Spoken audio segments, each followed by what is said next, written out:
muscle soreness. Is it a good thing that I heard the next day and I'm in quite a bit of pain? So what this is known as is DOMS, delayed onset muscle soreness.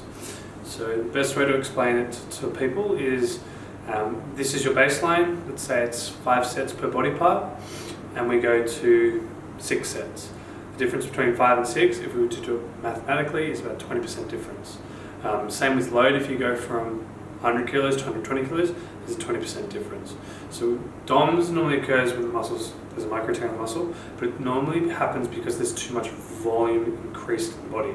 So when it comes to training programs and your own training, the idea is to be a little bit conservative in your first week and progressively build upon it. If you're always pushing to failure, you're going to get like muscle damage, but it always happens at a small level. But when you push too hard too soon, or the volume goes from like say 5 to 10, so it's quite a big jump, then the DOMS is quite uncomfortable.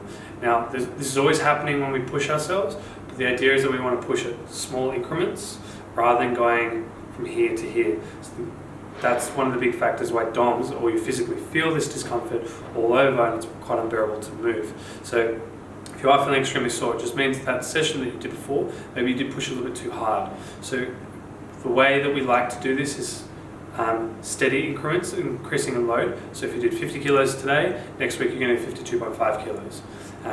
In your program you'll see that you're probably doing 3 sets per body part or per exercise, and then in about 3-4 weeks it'll be 4, then in a few more weeks it'll be 5. So there's a steady progression there through load and through volume.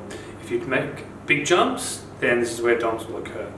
The next thing to know is that when you make changes to your program, that this typically does happen because maybe we've changed the angles, we've changed the exercises. So this is again why we're always looking to be conservative and making those little changes. So even though you're like, oh yeah, I get to gone from dumbbell press to bench press, right, I'm going to get max to failure, struggling to work through it, that's where that's going to happen.